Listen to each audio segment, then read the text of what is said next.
Thanks everybody for joining. I'm just letting the last couple, there will be people join us as we go through. I can see the numbers incrementally rising as the seconds drop on. For those of you that don't know me, I'm Professor Peter Ashworth and I'm the Director of the Institute for Energy Transition here at Curtin University. And I'm really thrilled to be hosting this webinar today from Santa Marta to Antalya, transitioning away from fossil fuels. We've got two fabulous speakers. Professor Nick Robbins is joining from the UK, and we've got Dr. George Carter, who's actually come in at the last minute, very thankfully from Bonn. So I think we're in for a really fabulous discussion and presentation. Before we do, I would like to just pause and acknowledge and recognise the Whadjuk elders, past and present, who are the traditional owners of the Noongar Budja, on which Curtin Institute for Energy Transition is located. Obviously, the traditional owners are such an important part of the energy transition, and we work very closely with them here across WA and Australia. And I think, recognising the contribution that they bring through knowledge, culture, and living and caring for country is just so important, and we've got a lot to learn. I'm not going to spend a lot of time on bios, but obviously Nick has over 25, maybe 30 years experience with sustainable finance, working in investment management, banking, financial policy and research. He's coming from us representing the World Resources Institute, but prior to that, he was professor in practice at the London School of Economics, where he founded the Just Transition Finance Lab and remains a special advisor. And I was fortunate to connect with Nick through our advisory board, Sharon Barrows. And also Dr. George Carter is Senior Fellow and Deputy Head of the Department of Pacific Affairs at ANU. He's the Director of the ANU Pacific Institute and Cluster Lead on Climate Security and Indigenous Traditional Knowledge at the ANU Institute of Climate Change, Energy and Disaster. And I did work with Mark Howden for many years, George, so it's great to have you both. Before we get started, I'm just going to pose one quick question to Nick and then hand over. The schedule is Nick will give a presentation, then I'll hand over to George. We'll have a bit of interaction, and obviously we'll ask you to put questions as the audience in the chat, and we'll happily sort of respond to as many of those. We'll be going for an hour. But Nick, looking at your background, I suppose I wanted to just understand about your role as co-chair of the central bank workstream and what it entailed, and why did you choose to get involved in this at Santa Marta moving forward? Well, thanks so much, Peter. It's very good to be with you, calling in from London early in the morning, and great to be with you as well, George. Really good. The central bank work stream was part of a science and policy, a research track, and I think particularly this being hosted by a university and George, your role as well.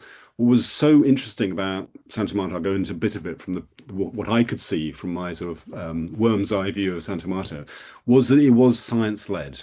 And so research had a really important role.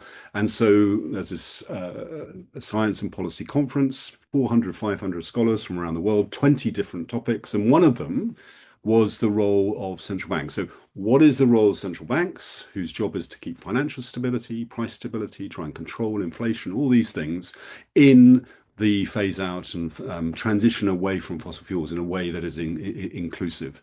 And that became a sort of a theme that we discussed over 3 days, online, in person.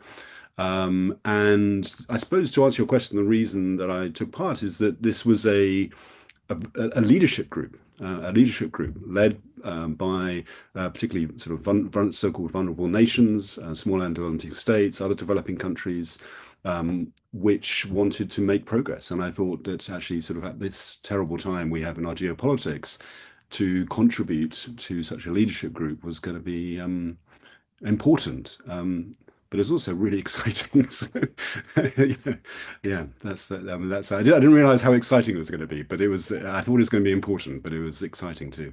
Fantastic. And I'm interested in the words of stability and bringing stability, because all I'm seeing at the moment across the world is lots of instability. So I think it'll be interesting to hear your presentation and then George get your response to that. So without further ado, Ellen, I'm going to get you to share the slides, and I'll go on mute, and we'll hand over to you, Nick, to talk through, and then we'll come back and ask George to respond. Super, and thanks, Eleanor, very much for putting on the slide. So yeah, what I'm going to talk is about, as Peter introduced. I mean, is my view of the Santa Marta transitioning away from fossil fuels, known as TAF. It was the first conference, and hosted in April, co-hosted by Colombia. It was held in Santa Marta, a coal port in Colombia, but also with the Netherlands, and about 60 or so countries came together. And it was an initiative outside of the formal UNFCCC, the climate convention process, but really to accelerate and make progress on how we deal with fossil fuels. So next slide, please.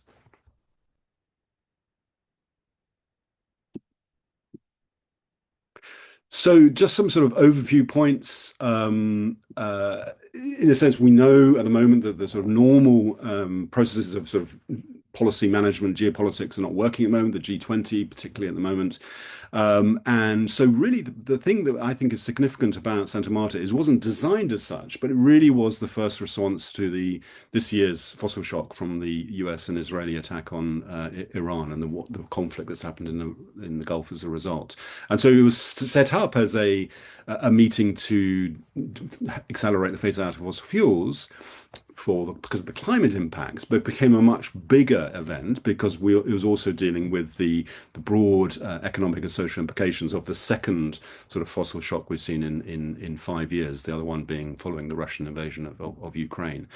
So that I think is significant in the broader context of geopolitics this year, and it really was taking aim at the major cause of the climate crisis, fossil fuels. As we know, really only in the last few years has sort of fossil fuels, which are the major source of greenhouse gases, been mentioned formally within the COP process. So it was billed as a coalition of the willing. So I think it's quite a historic coalition of countries from the global north, global south. I'll sort of go into who they were. As I say, connecting the climate imperative with this energy security issue, being affecting every country now following the continuing war in the Gulf. What was interesting, as I mentioned a little bit earlier, was it was science-led, and obviously that's what's so important from climate change action. And so there was this science and policy conference, but also a new panel, the science panel for the global energy transition, SPGET, which obviously is now being called spaghetti. So it's a good acronym. And then three sort of priorities came out of it, and I'll touch on these. Sort of how can individual countries develop their own roadmaps within their formal policy process on transitioning away from fossil fuels, dealing with the finance, the just transition issues, all these things. What is the issues around finance, particularly the sort of tax and fiscal issues, and then interestingly trade, and sort of ideas about how we build a fossil fuel-free trade system. And then finally, I suppose my final thing is I think this is a real confidence boost for climate action, given all the pressures we're seeing around the world. So those are just some highlights, and I'll sort of then move on. So Ellen, the next one, please. So why do we have this? And I hope George can go into this. Really, that we'd seen blockages within the formal COP process to address issues of fossil fuels, and in a sense, it became impossible at the end of last year, at the last COP, to really make progress on action on fossil fuels, which is so essential. And so we had this sort of new coalition of groups, and so we had small and developing states from V20 nations, some European countries, Latin American countries, obviously Colombia, Africa, and then this group, the Fossil Fuel Treaty Group, which is a coalition, formally, I think about 18 developing countries who've come together to really accelerate action to phase out fossil fuels. And that played an important sort of triggering process. It wasn't a meet. Santa Marta wasn't a meeting of the Fossil Fuel Treaty, but it wouldn't have happened without it. So this is a sort of parallel track. Colombia with the Netherlands decided to host this meeting, but then there's also this other track within the UNFCCC, within the COP30. President Brazil is having its own dialogue with all the members of the UNFCCC as well. So we have these sort of two boats sailing, but I sort of see Santa Marta as a bit of a sort of speedboat moving ahead sort of faster. So it was always going to be a very interesting meeting, potentially a very important meeting, but sort of tragically, this new war gave it added significance because it showed how damaging being dependent on fossil fuels is from an economic and social point of view, particularly in developing countries, oil and gas importing countries, as well as the catastrophic impacts on the burning of fossil fuels. Next one, please, Anna. So who was there? This is a map showing some of the key countries involved. It's got sort of 64 countries there. I think actually in the meeting itself, it turned out to be about 57. So we have some of the sort of big, let's say, countries, some of the countries from the G20, Australia, Brazil, Canada, EU, Nigeria, and UK. Just to mention, I think Nigeria being there, I found really significant. Had a very important delegation, taking it very seriously, recognizing, very dependent on fossil fuels, oil and gas for their exports and tax revenues and so on, but recognizing that they're needing to move away, phase down fossil fuels.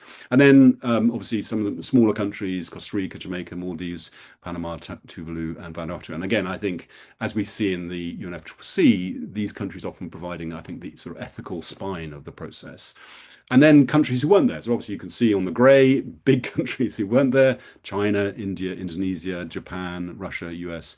And these, I think, were countries who were not invited to the process because of the sort of lack of formal commitment to this sort of phase out goal.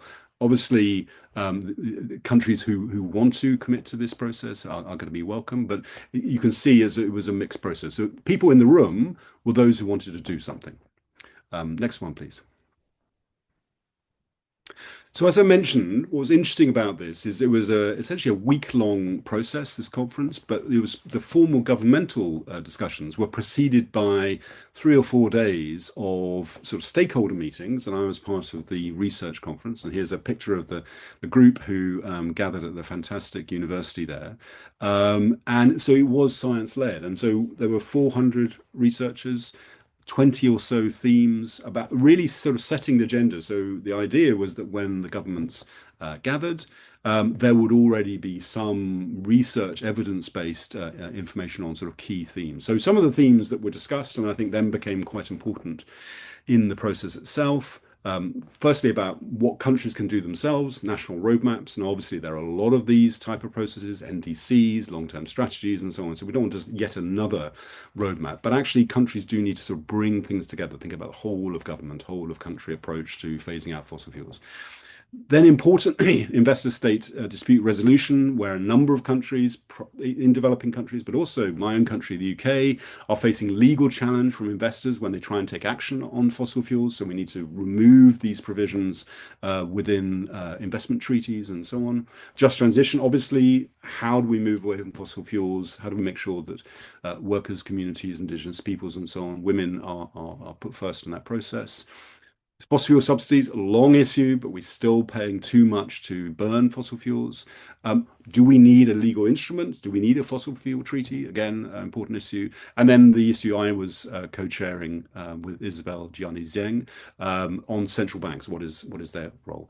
So, as I mentioned before, there's this new science panel on the global energy transition, which will support the process. And Jørgen Rockström, who was one of the people who helped set it up, I think very powerfully said in the formal process that this panel was at the service of the countries who come together in Santa Marta. Next one, please. So I was there to have this work stream on central banks. So we brought together former and current central bankers from Brazil, from China, who wasn't in the formal meeting, but we made sure China, given its role in the economy, was there, from Chile, from Colombia, from the European Central Bank, from Spain, Trinidad and Tobago, and Uruguay, plus researchers and scholars from around the world, in both online and in person, and really addressing this new theme of fossil fuels being a source of systemic instabilities. And this was captured by one of the board members of the European Central Bank, Frank Elderson, who in a big op-ed in the Financial Times had said that Europe's fossil fuel dependence is a threat to price stability. So this goes right to the heart of what central banks are about. central banks have been thinking and working on climate change, but now it's fossil fuel dependence that's seen as this threat to price stability. So what we addressed was this theme of fossilflation that we're seeing largely because of conflict, rising prices around the world because of fossil fuels. This potentially could lead to central banks raising interest rates, but obviously that could damage the transition because the transition is relatively more capital intensive. It's very interest rate sensitive. How do we have affordable cost of capital, particularly in so-called developing countries? What does this mean for transition plans that companies need to do? And it makes us think more broadly from goals that have net zero or mitigation into the broader themes of defossilization and more strategic. We can maybe come back to that. For many producer countries in the developing world, Colombia itself, but I mentioned Nigeria, you have Angola, other countries, Brazil. Is there a sort of fossil fuel debt trap as well? And then the big theme, particularly around just transition, is central banks often have a role in promoting financial inclusion for both individuals, for households, for small businesses. So these are some of the themes that we discuss. So out of this, we had a really good discussion, and I think a lot of commitment that this is marking a sort of new phase in what we could call sustainable central banking. So we've set up a small community of practice. So the we is WRI and a group called the Leave It in the Ground Initiative. And we're calling the Santa Marta Transition and Financial Stability Group. And we're very pleased to see this mentioned in the sort of takeaways from the two co-chairs in the formal process. So next one, please. So going into the formal process, into the governmental process, and I mentioned there was this research gathering before, but also there were gathering of trade unions, women, private sector, stakeholder, indigenous peoples, and so on. So it was a very stakeholder-centric meeting, particularly the role of indigenous peoples, very, very, very strong and very clear. The Mamos, these spiritual ambassadors, I think they could be called, from the Sierra Nevada in Colombia, very importantly spoke before the president of Colombia. And some of the big themes that I heard coming through, again, fossil fuel subsidy reform, thinking through that very carefully in terms of the impacts for different communities. How do we ensure that just transition is about reducing inequalities, the role of women in the transition, important issues around local ownership of clean energy as we're expanding the clean energy economy? How do we have local ownership? And then this issue of the growing debt crisis, already bad, already deepening, already worsening, and now, of course, it's going to worsen even more because of this war that we're currently going through at the moment. But it was a big theme of the meeting, this being stakeholder centric. So very important, I think, for what the transition away from fossil fuels needs to be. Next one, please. So the other theme was private sector, and this is you can see the picture there is a boat leading the way to real zero. It's a Fortescue boat, so Fortescue, but also BYD, the Chinese-based EV manufacturer. So China again was there, but not in the formal process. They sort of co-hosted, co-chaired the private sector process. Private sector was not there in a large numbers, I would say. But that was largely, I think, because this was actually quite a quick meeting from sort of November last year at COP to April. It was only sort of 6 months or so. And I think it was being primarily thought of governmental, and then private sector came in. And some of the themes, again, just listening to what the private sector was saying. Again, this is just what I heard, what I saw. This was a new opportunity. So a number of business leaders, a number of finance leaders, investors, big pension funds in Australia and elsewhere want to see action on climate change. And I think Santa Marta provides an opportunity. Here are governments who do want to move forward. So again, opportunities for business and finance who have credible goals to work with a group like the Santa Marta Coalition, the Winning. Important of having long-term incentives, so phasing out fossil fuels and others. Very interesting, the statements coming in from the private sector saying the need for really grounded dialogue with workers and the community. So I think important there, it was the private sector who was voicing the importance of dialogue, not just trade unions or civil society groups. And then thinking about how we get blended finance structures working, how we use scarce public finance very, very, very carefully. And what was interesting in the discussions were that people were already referring to other things we have in the international climate arena, such as this Baku to Belém roadmap for 1.3 trillion. So again, Santa Marta was not sort of a separate thing, but I think we could see it as a sort of accelerant for things we need to do elsewhere, like mobilizing the 1.3 trillion by 2035. Thank you. Next one. So, what do we make of all this? So we have a week of meetings, we have the pre-meetings, we have the governmental meetings, and the meeting ended, and the two co-chairs released their statements, and sort of signalling the importance of this meeting for the countries involved. I think, and this was a phrase I thought was very sort of captures it. They could be more sustainable, more sovereign in terms of energy security, and more secure. So this process now moves on. It's a bit like the G20 or the G7 or the presidency meetings. So it's now a handover to Ireland and Tuvalu, who co-host the next meetings. The next meeting hosted in Tuvalu in early 2027. And so what are the outcomes? We have this new panel. A impetus for governments, number two, for have their own roadmaps. France was one of those who came in with theirs, but I think there are a number of other countries already thinking about that. How do we think about fiscal policy? So what do the finance ministers of these countries need to do? And what do we need to do about the public and private investments? How do we move ahead with this theme of sort of a fossil fuel free trade system, which I thought was really exciting. Again, with the pushback against multilateral trade rules we've seen from the US. What do we do about this? And I was sort of speculating that if the Santa Marta group moves forward, it's essentially the biggest clean tech buyers group on the planet. So we could have some really interesting discussions with major producers of clean tech, such as China, which is not in the process, but that could be a really interesting process. So actually, this group could buy, in whether it's in the Pacific or in Australia or in Europe or UK or Latin America, buying this technology, but also saying we want jobs, we want value chains, and so on out of this.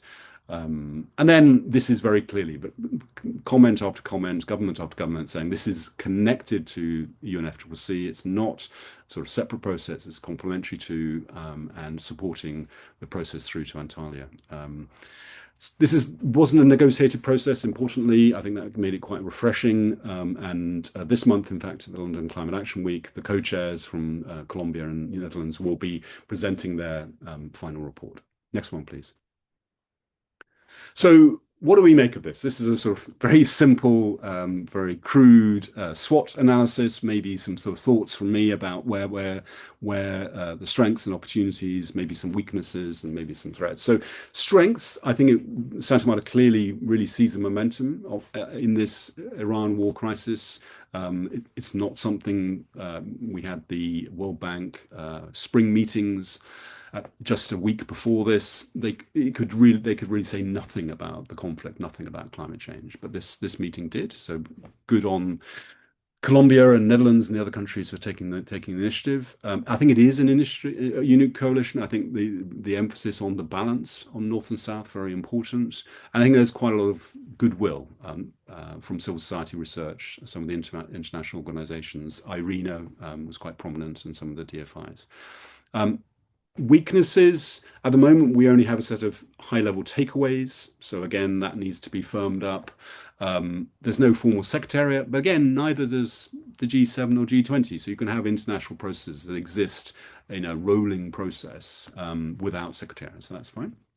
There's a little bit of unclear governance, and I think particularly to keep the sort of north-south balance will be very important. A number of institutions have been identified to sort of help push forward these three work streams on roadmaps, on finance and trade. And I think really important to make sure that that's very clearly balanced north and south.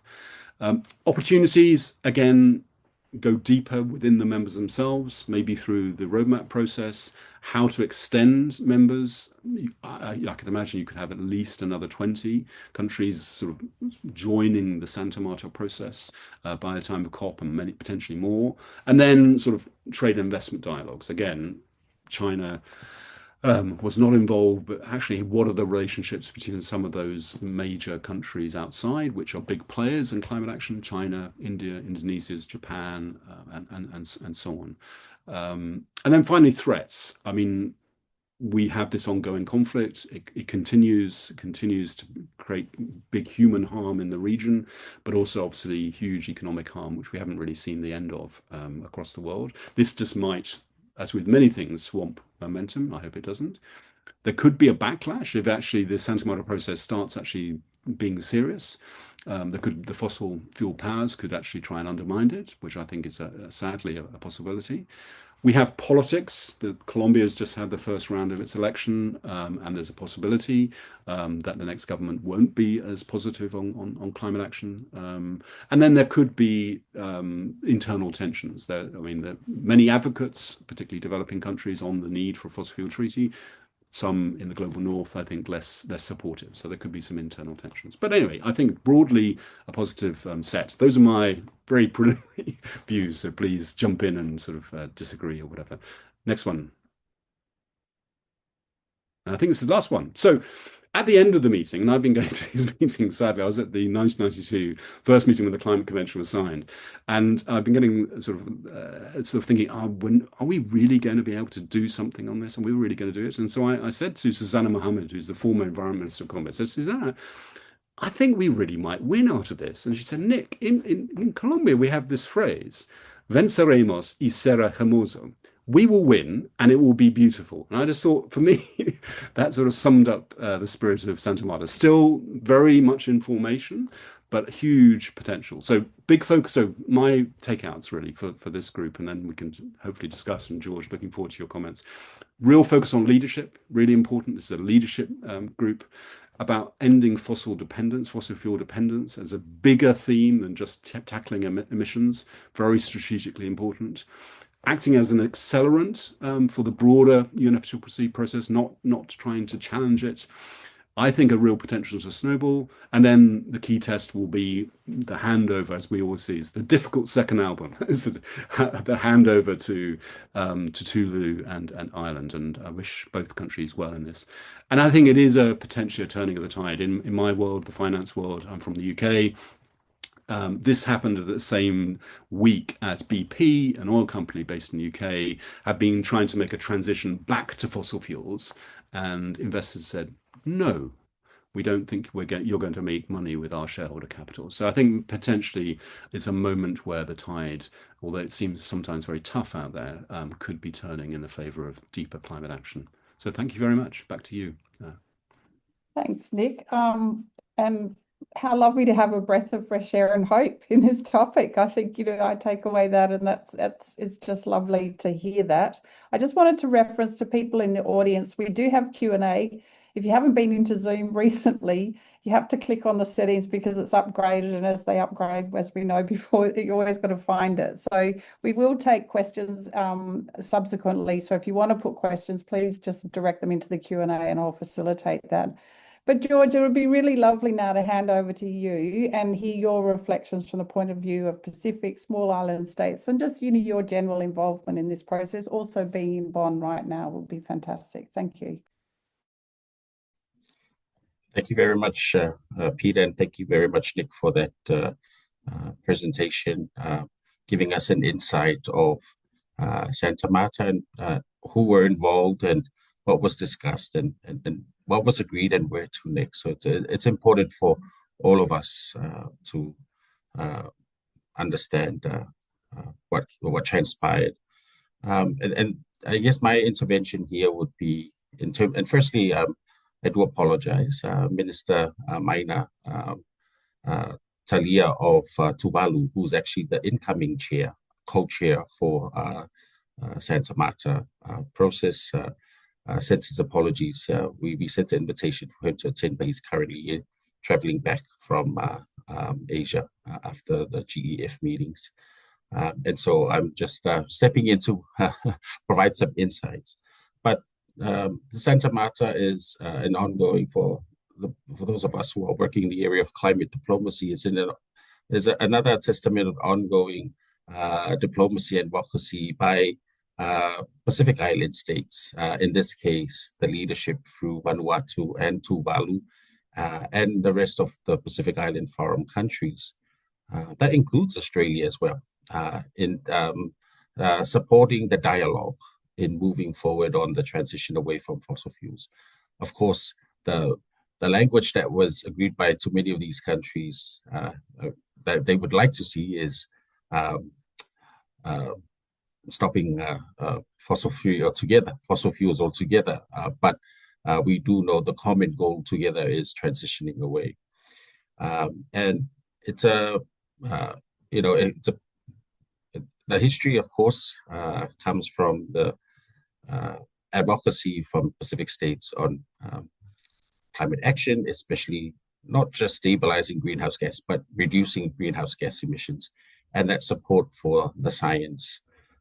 But this type of partnership is unique because, within the climate regime, within the UNFCCC, we do know it's very much bound to the North and South divide.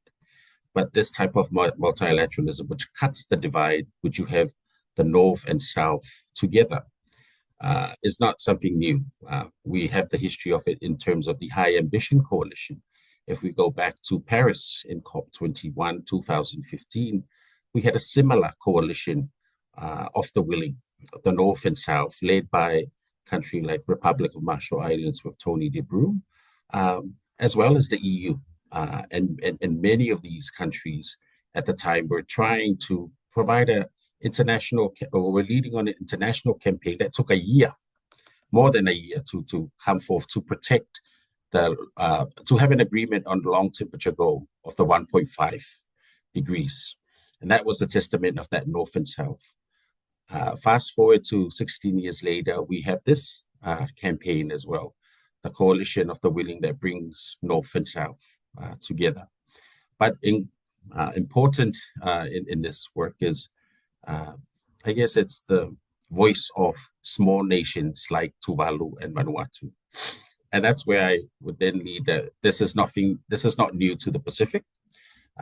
We have this experience that we've seen this in the past, but we also see the Pacific mobilizing. It's not just one Pacific country, it's all Pacific countries. So prior to Santa Marta, the Pacific has already come forth in their one of the communiques in supporting the fossil-free treaty campaign. Again, in 2023, this was agreed to by leaders of the Pacific as an important campaign in which the Pacific should come about. And so that led to a Pacific SIDS meeting, which happened in April before Santa Marta, to try and galvanize and bring forth. So we had a mini Santa Marta, process in the Pacific before the leaders came. And we were part of that in the Pacific. The scientists, the organizations, private sector, and we had our own mini conferencing in the Pacific, and that was led by Vanuatu in its hosting in Port Vila, and that was in April of this year. So it was good because for those of us who cannot afford or not be able to attend such meetings, we were able to galvanize these voices within the Pacific before the leaders and a select group that were able to make their way to Santa Marta traveled over. But this is also the structure in terms of the work and how the Pacific has operated in the last 15 years. We have a sort of a mini-lateralism that takes place that brings together Pacific voices. Because of the prices to travel to Europe or to the Americas for these conferences, we have to bring our voices together, and then others will take that voice with us. And that's what transpired from the Pacific side. So, but it is very much linked to the work also this year for COP31. And despite a different arrangement than what we had all thought of an Australia-Pacific COP, it's still an advantage for the Pacific to be part of the Türkiye Australia Pacific COP is just as important, and bringing the key messages that were sent to Santa Marta, but also bringing the outcome of Santa Marta to COP31 to be included not only in the president's agenda, but also to have it. And we're starting to hear that in the negotiations here here in Bonn. The mention of Santa Marta adds fuel to the negotiated positions which the Pacific and other like-minded group. And it will be important to see that group really come out in force in the just transition negotiations. That's something that we look forward to in the next the next 2 weeks as we see this. And we're starting to see the mobilization of the Santa Marta group here in Bonn already. But this is, again, the individual actions and the mobilization from different countries. Overall, and here's I guess why this is important as an international relations and international politics scholar. We're at a critical time where multilateralism, as we all know, is questioned, and we're also seeing that whether it's relevant. And we're now open to what I call new multilateral experiments of leadership, not just process in terms of procedures of dialogue and decision making. We're actually open to new forms of leadership.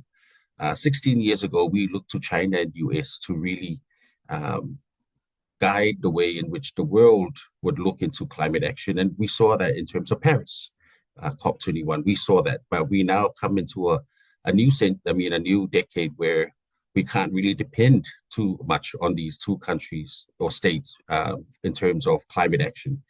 And so we really, it's not just a fad at the moment, but it's a realization of middle powers.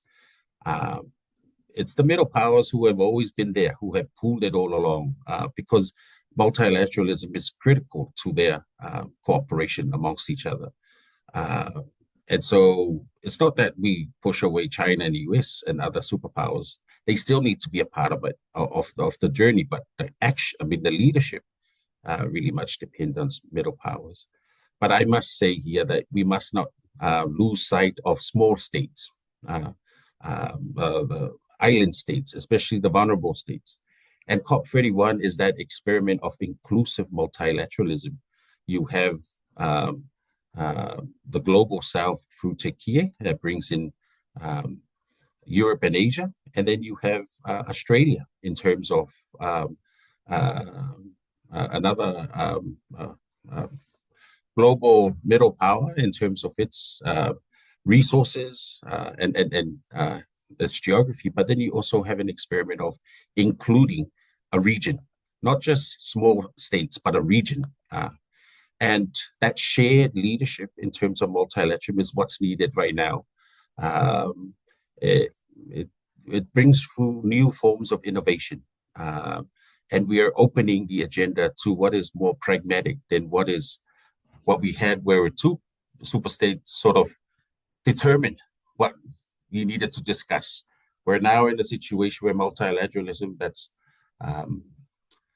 through this experiment of small and big and middle states, creating new forms of innovation. And it's actually pushing forth the transition. It's not being dependent on what the bigger states are sort of saying. And more so, that's what Santa Marta is. It's an experiment of multilateralism that's inclusive, not just of these states and officials, but as Nick has mentioned, the epistemic society of climate change. And it's and again, in the Pacific, this is not new. We have these sort of mixed Talanoa conferences. I recall back in 2014, the Pacific Island Development Forum brought forth a form of multilateralism with private sector, civil society had equal state sort of positioning with alongside states in terms of determining the outcome statement. It wasn't just state leaders. They were inclusive of having representatives of private sector, civil society, and academics at the same round table. And that type of approach to multilateralism is also what's needed. not just small states and middle states, but also with everyone in finding that right format of convening. But everything has to be interlinked. It cannot, as people, if those who are part of the process, it's important to bring those messaging and that coalition into into the UNFCCC process, and that's what we're also seeing unfold, and that's what we're observing in terms of how the leadership of Vanuatu and Tuvalu are bringing that. Now, the last point I want to sort of touch on is the importance of presence. This is a key value. In fact, what I've been talking about are the key values for the Pacific, that terms of respect, inclusivity, and that consensus dialogue. But the last one I would is that presence. We have a saying in Samoa, "Bativa Fafsanga," in times of poverty or adversity, we face this face to face. The necessity to be face to face in the dialogue. I'm not undermining online discussions. I'm not like this, but no, there's a much more deeper conversation and deeper innovation and deeper hope that comes from face to face. And that has been a very important key message from the Pacific. One of the key reasons why the Pacific came together to support the Australia bid for COP31 was to bring the world to the Pacific, to be face to face, to see and talk and dialogue with each other.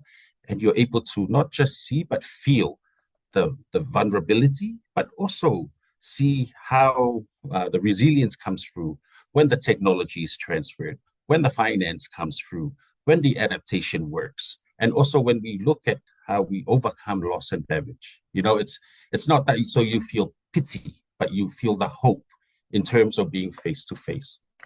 So the hosting in Tuvalu for Santa Marta is that main goal of presence. Why the world, not just the coalition of the willing in Santa Marta, but everyone, to be in Tuvalu, to walk in Tuvalu, to be face to face with the people. It's not to for pity because of vulnerability. It's to understand vulnerability and move on there. Why this transition also needs to bring Tuvalu along, and that's those are sort of three interventions. I hope that supports or brings forth conversation from others in terms of the presentation today. Thank you. Thanks, George, for sharing that. I think it's really wonderful to have those reflections. Nick, I just sort of thinking on that, I guess I've been thinking about the fact that, even as Santa Marta happened, the need for it emerging almost despite the fact that it's moving into COP. But it would be interesting to get your thoughts around this concept of multilateralism and leadership. You touched on it, but, where we are and this middle powers, small islands, thinking around that from your perspective, and especially, I guess, thinking central banks, because I guess, is it a levelling? Would just be interested to get your reflections on that, and then we might go to some of the questions in the chat as well. But if you would, that'd be fabulous, Nick. Well, thanks, George, for those reflections. They were really brilliant. And I love this thought of the presence. Yeah, and I think that's right. I mean, the Centre one is an attempt building on previous experiences, George, for a sort of a leadership group of multilateralism. So I suppose we're recognizing at the moment a sort of universal approach, which we'd had with Paris. That's not working geopolitically. So we're going to have this leadership group. And my hope now, we're sort of a month or so on from Santa Marta, is that it firms up in terms of its process. It keeps its focus on the north-south balance. I think really important, and so actually sort of deepens that again. And really, we start focusing very carefully about what is needed by COP, and COP as a springboard for the Tuvalu meeting in early 2027. I mean, we are at war. I mean, we have many conflicts around the world, I mean, we have the one in the Gulf, we have the one in Russia, Ukraine, but many other conflicts.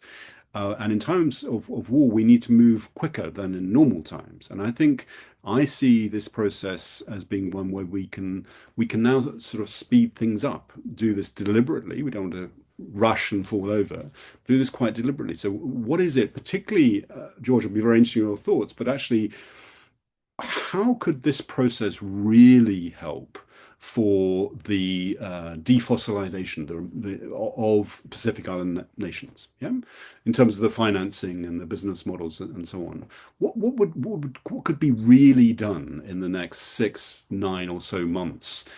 Many things underway, but how could this be an accelerant? I think it'd be so fantastic to see at the Tuvalu meeting that this Santa Marta process has led to real things on the ground, real investments in clean energy, real reductions in fossil fuel imports and diesel imports and all the rest of it, all in the context of resilience. So that's what I'm hoping, that this is not just sort of a conference process, but actually people say, we are at a time of war, we are at a time of crisis, means we can go faster together, and those processes. So on the central bank side, we're forming our community of practice. I'm delighted to be working with Kiel Kuna from Lingo. We have Juala Rambaran, who is former governor of Trinidad and Tobago, so very clear experience as a governor. But also particularly the needs of small islands from another part of the globe, George, from the Caribbean. But again, a governor who really understands the role in many countries, North and South, but particularly in developing, of the central bank as being an anchor institution to actually support national development. So that is the spirit we're going to be working on, aiming to add value to existing initiatives as the network of greening the financial system, which, as one central bank has said, until recently we had 153 members. The US left. We now have 152 members. So I think there's a sense of it goes on. Yes, things go on. So there's the Alliance of Financial Inclusion of Central Banks, working with that, but really aiming to add value by focusing on how, by overcoming and removing fossil fuel dependence, do we actually build more stable as well as inclusive and sustainable economies. And I think that's the role that central banks are now thinking at, that in essentially the move to clean energy is a force for financial stability. And we haven't thought about it before. And that we can now see, sadly, because of this terrible war, we can now see that actually moving to a clean energy system, moving out of fossil fuels, is actually a force of stability as well as sustainability. That's what we would like to contribute. And very much, as I said, to be as a community of practice, to be of service to the process. So hopefully to involve central banks from the Pacific and elsewhere. And Juala will be leading that process for us. Great. I'm just going to read this comment out, and really it's directed at both of you. And they acknowledge it's a comment, it's anonymous. The strongest argument for governments for this transition is about sovereign capability and protection of your own energy resources. Does the panel have a view? George, how do you respond to that? Do you have a thought, please? I think it's an interesting statement. Yeah. Sure.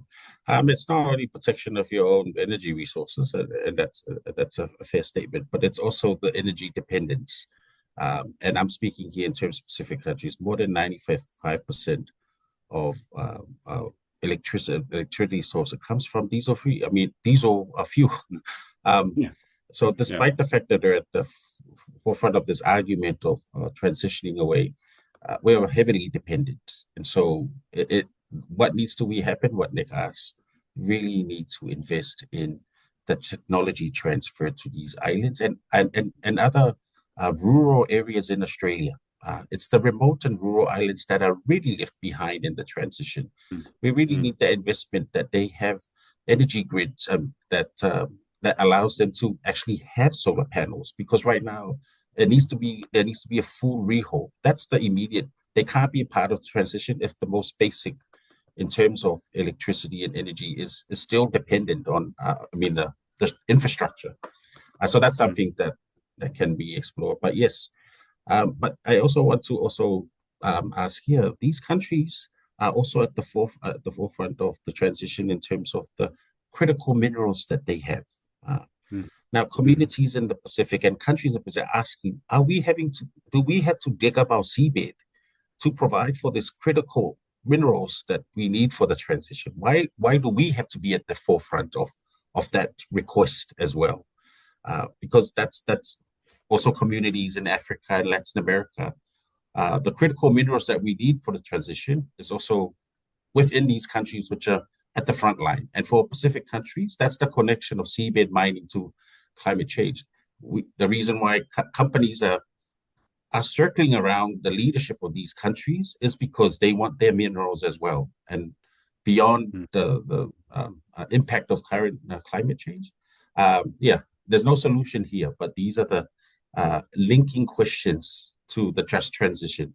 It's also these communities are not only at the front line of climate impacts, but also they have some of these critical minerals that the world needs for this to take place. Yeah. Sorry, no answer there.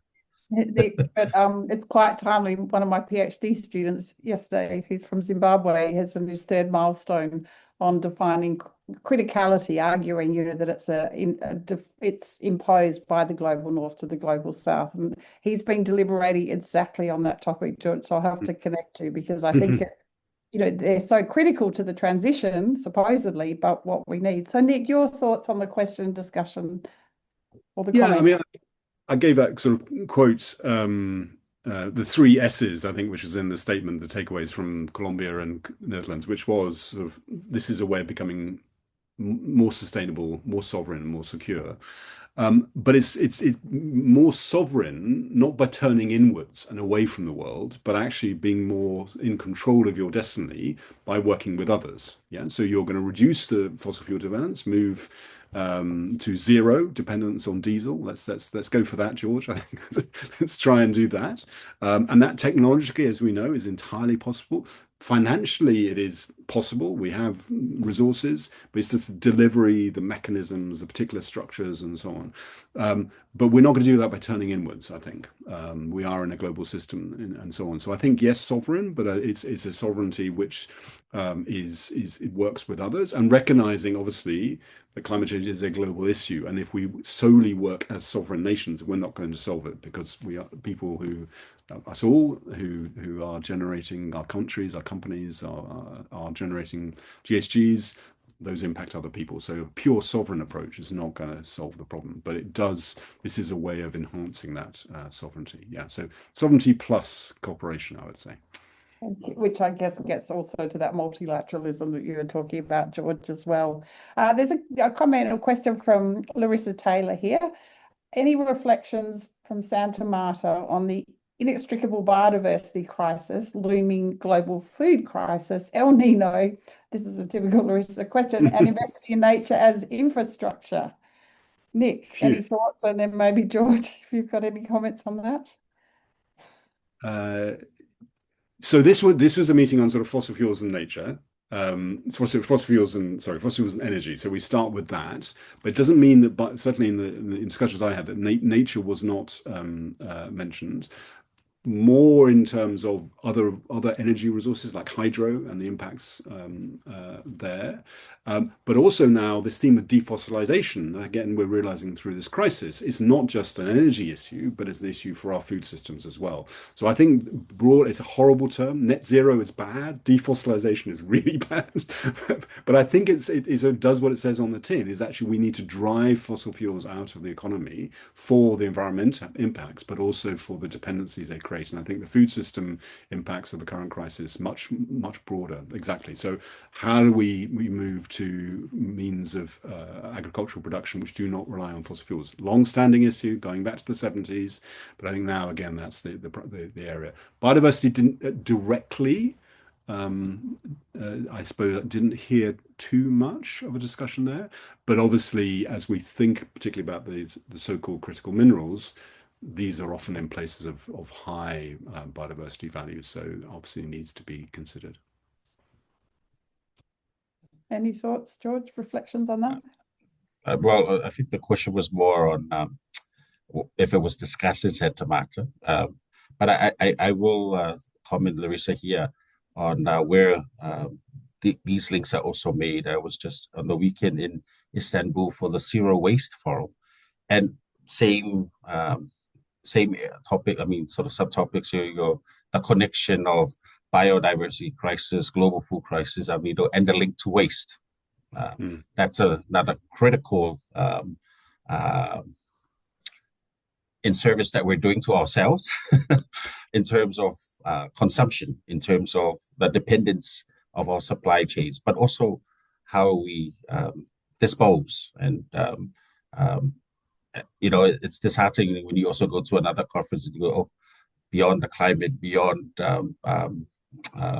energy, we still haven't also find ways to control waste and dispose of waste, and that's another important area. But yeah, that would be a comment in terms of the importance of the zero waste challenge that we also have in front of us. Yeah. So we're fast running out of time. I'm just going to go to the last question here, because I'm also intrigued about roadmaps, Nick, because as a researcher, I see a lot of roadmaps that actually don't go anywhere. I think my colleague David Rayner might have written a paper on that from Cambridge a few years ago. But is there a timeline to the specific TAF goals? How long are you giving yourself for that transition? As we all know, time is working against us in terms of keeping the globe below 2 degrees C. Is there an implicit TAF deadline by which certain milestones should be accomplished? And that's from Dominic Wolf-Bornish. That's for you, Nick. So again, these weren't negotiated. Santa Marta wasn't a negotiated outcome. But I think for the countries that are part of Santa Marta, and the countries going to be there, hopefully more in Tuvalu next year, I think it'd be entirely reasonable to come with a roadmap. And the important thing is that roadmaps, you open them up when we used to have paper versions, and you say, I need to go from here to here. And then you would actually get on your horse, put on your shoes or whatever it was, maybe even get in a car, and then you start moving. So that's the importance of roadmap. It's not, the thing in itself is not so important. It's actually the fact you're moving. So I would think it'd be entirely reasonable for countries to come with one-page roadmaps. Yeah. This is what we're doing. Easy to implement. Easy to read in languages everybody can easy to implement. I shouldn't be so flippant, but action oriented. And many countries will have elements of it already, but I think maybe this is the opportunity over the next 6-9 months to actually say, let's think about this as a whole of society, a whole of economy, that we're doing this together. So it's not yet another roadmap or whatever, but actually it's a very short strategic document at this time of crisis. Here are our priorities, all on one page, not in 6 font, but in 12 font. That this is what we can do, and I think that would be entirely reasonable. And obviously, developing countries could work with international partners to do that. But let's do that. Let's just make this sort of quite straightforward and not sort of a big consultancy exercise. Okay, yeah, I like that last comment. Very quickly, George, from Mary Phaeton, who's one of our lovely climate communicators here. I'm keen to hear impressions, George, of Australia's leadership and sense of urgency on Pacific Islands. What's your reflection on that from your perspective, George? Look, as someone who's very intimately involved in the work of the campaign 10 years ago, or even 6 years ago, the space that we have right now was not there. One of the reasons why we were asked to, in fact, I was asked, George, how do we fix the situation between the Pacific and Australia, where our Prime Minister is ridiculed in Tuvalu at the Pacific Island Forum? They attacked, and I said, I only one thing. I'm a scholar of multilateral conferences of the parties. And my advice would be host COP. I've seen it how the UK allowed them to come out as the post-Brexit. I saw Fiji come out as post-coup. It shows a form of global leadership. But here is an experiment of you and the Pacific. It's like what they did in Chile and Spain and Germany. This is a new way for Australia to build your relation with the Pacific. Everyone at that table laughed, but then the Labour Party picked it up and it became their manifesto in the elections, and then it became foreign policy. So as someone who's been intimately behind in pushing that, but also socializing with across the Pacific with leaders to support Australia, this is important for the Pacific as well. Yes, we've come up quite a long way. We now see people understanding that Australia and the Pacific are not separated by the border, but we have a shared climate system. We share the same impact. We are dependent on each other on our transition. We are dependent on each other on our adaptation. It's not a negotiation, right? It's the reality. And we've come a long way. And to do that, we also need to do it together as global leaders, working alongside each other. And that has been the multilateral experiment that I've been working on the last 6 years. And I hope we continue. And I think we've get it now. The world also sees that partnership. And I really do hope that it continues. And that's, that's my hopeful part of the work, but what I enjoy as well in this space. True scientist too. You're experimenting all the time, which is lovely to hear. I reflected Emily Grubert, who from the US was talking about how mid-transition gets really messy. And we've talked about transitioning one system and another. But actually, you know, as you say, with wars on the top of it, Nick, it's just made everything much more messy and complicated. We're really up into time, but Nick, is there a closing comment I've asked for you and from George? Just one sort of thing, takeaway. We've got a fairly Australian audience here, but obviously others, just to close out. I would, all of us, I think, encourage our governments, if we are part of it, I'm from the UK, to encourage our governments to take Santa Marta really seriously and to act with the spirit of it within our countries, but also in international cooperation, and to make the Tuvalu meeting bigger and better and more impactful. Thank you. George, closing comment for you? Yes, thank you. I mean, Santa Marta has also given us a new hope that we should also move from beyond just pledging and roadmaps to the action for all, not just government, private sector, and our universities to really be part of the transition.